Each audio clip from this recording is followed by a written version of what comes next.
Hi everyone, my name is Alex Purnomo. I'm the pastor of Dunside Anglican Church. We've come in our series to the covenant God made with Moses, or to be exact, with the nation of Israel through Moses, or the Mosaic covenant. It is certainly the most famous covenant in the Bible prior to the coming of Jesus Christ. It is famous especially because it involves the amazing story of Moses, the deliverance of the Israelites from their slavery in Egypt, and the giving of the Ten Commandments and the law. But it is important for us to realize that this covenant with Israel does not in any sense supersede God's covenants with Abraham, which we looked at in my previous video. Rather, the covenants with Abraham are the backbones supporting the covenant with Israel. What difference do God's covenants with Abraham make in the way we interpret the Mosaic covenant, the Ten Commandments, or the Sabbath rest?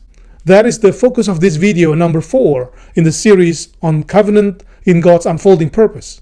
As the Apostle Paul said in his letter to the Galatians, what I mean is this: the law, introduced 430 years later, does not set aside the covenant previously established by God and thus do away with the promise. That means that when God made the covenant with Israel, the covenants with Abraham were not temporarily suspended, as it were. Quite the opposite. The covenant with Israel is part of God's fulfilling his promises to Abraham. You remember from my previous video that one of God's promises to Abraham was to make him into a great nation. He told Abraham what would happen when, and everything happened just as God told him. In the book of Exodus, we are told that the Israelites, the descendants of Abraham, Isaac, and Jacob, lived in slavery in Egypt. They cried out to God for help. And then we read in chapter 2 that God heard their groaning and he remembered the covenant with Abraham, with Isaac, and with Jacob. When it says God remembered, it doesn't mean that God had forgotten. Rather, it's simply a way of saying that God is about to take action. After all, Moses was born 4 decades prior to that. And as we all know, Moses would play a crucial role in delivering the Israelites from their slavery. In the meantime, Abraham's descendants have been growing significantly in number, another fulfillment of God's promise to Abraham. So the great nation promised by God to Abraham is about to emerge onto the world stage. God is about to free the nation of Israel from slavery. God's purpose is clear, namely, to bring to birth the nation with whom God will establish a special relationship. But please remember also that God made another promise to Abraham, namely, that through Abraham, all peoples on earth will be blessed. Abraham was not just to be the recipient of blessing, but the mediator of blessing for others. For that promise to be fulfilled, God required Abraham and his descendants to walk before God faithfully and be blameless. How does that look like? How would that covenant be expressed and maintained? That is where the covenant with Israel comes in. In Exodus chapter 19, God spells out the type of nation that he intended Israel to be. God spoke to Israel through Moses, "You yourselves have seen what I did to Egypt and how I carried you on eagle's wings and brought you to myself. Now if you obey me fully and keep my covenant, then out of all nations you will be my treasured possession. Although the whole earth is mine, you will be for me a kingdom of priests and a holy nation." Please note that it is a conditional covenant. God says if the Israelites obey him, then, for his part, God would make Israel unique among the nations. They would be his treasured possession, a kingdom of priests, and a holy nation. Israel is to be holy, that means set apart to God from all other nations.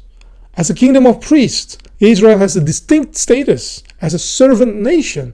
The whole nation of Israel has inherited the responsibility that was once entrusted to Abraham, namely the responsibility of mediating God's blessing to the nations of the earth.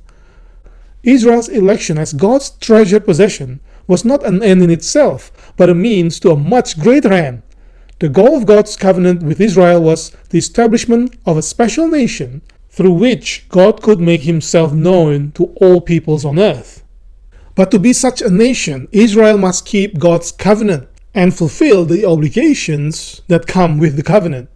The main obligations are set out in the so-called Ten Commandments, or literally 10 words.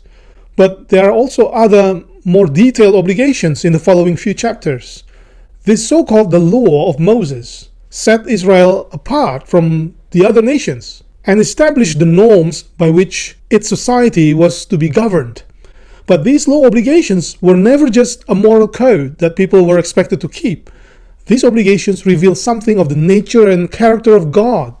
The law made a statement not only about Israel as a great nation, but also, and indeed more importantly, a statement about the God whom Israel worships. By fulfilling these covenant obligations, Israel would reveal God and God's wisdom and greatness to the surrounding nations. Therefore, the focus of the Mosaic covenant is less on what Abraham's descendants must do in order to inherit the land, and more on how they must conduct themselves within the land as God's chosen people. By obeying the obligations of the Mosaic covenants, Abraham's descendants would follow in the footsteps of their ancestor Abraham. Like Abraham, Israel must walk before God faithfully and be blameless. In other words, they must be righteous like Abraham. Now, not only that, by obeying the covenant obligations, they would also facilitate the fulfillment of God's promises. Failing to do so would undermine the very reason for Israel's existence.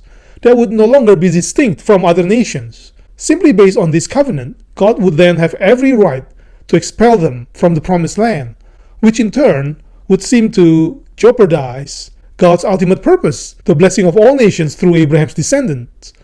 Thankfully, even that won't be the end of the story. But let's not get ahead of ourselves. How was the covenant with Israel ratified? We can read about it in Exodus 24. It begins with a sacrifice ritual. Moses then reads the obligations that Israel was to fulfill. And the people responded, "We will do everything the Lord has said. We will obey." Moses then took the blood of the sacrifice, sprinkled it on the people, and said, "This is the blood of the covenant that the Lord has made with you in accordance with all these words." Then they had a meal to celebrate the covenant. We've seen in the covenant with Noah and with the second covenant with Abraham that when a covenant involves human obligations, then God gives a sign of the covenant. That is also the case in this covenant with Israel. The sign God gave for this covenant is Sabbath rest. In Exodus 31, verse 13, God told Moses, "Say to the Israelites, you must observe my Sabbaths. This will be a sign between me and you for the generations to come, so you may know that I am the Lord who makes you holy."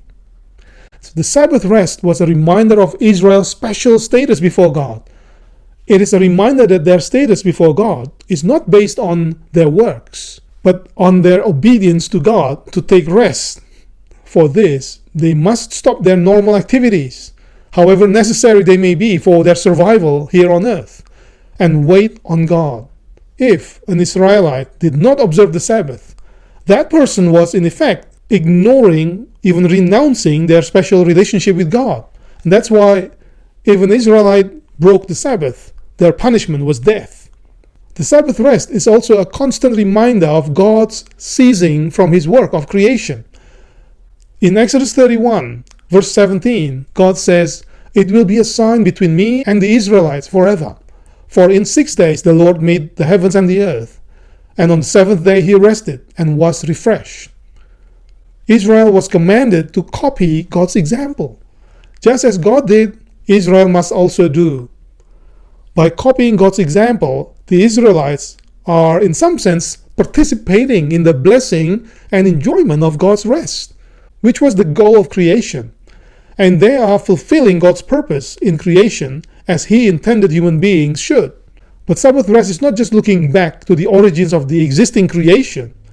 It is also looking forward to the new creation in which everything will be brought to fulfillment and therefore to rest in God. Moreover, by observing Sabbath rest, Israel would reveal God to the surrounding nations. The Israelites were slaves in Egypt, where they had no rest, but God has brought them out of there. What better covenant sign can there be than the Sabbath rest? It is a sign of their covenant with the God who set them free from slavery in Egypt.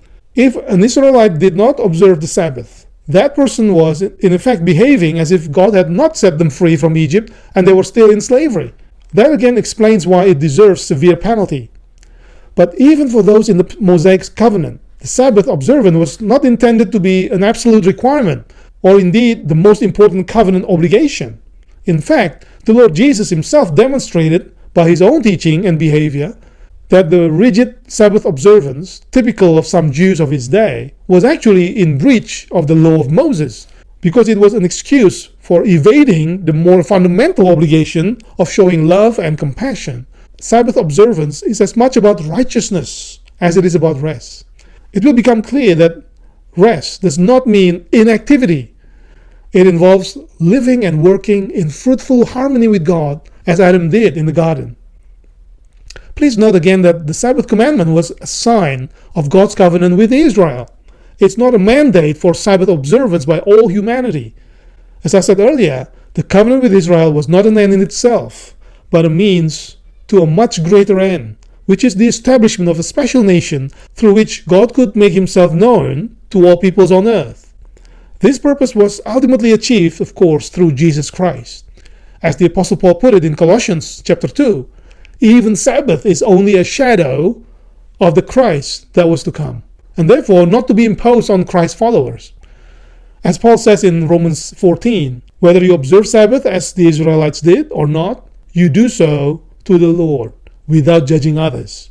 There's a lot more that we can learn here about how the covenant God made with Israel contributes to God's unfolding purpose to bless all the nations of the world.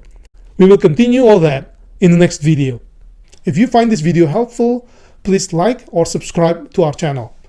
Go in peace to love and serve the Lord in the name of Christ. Amen.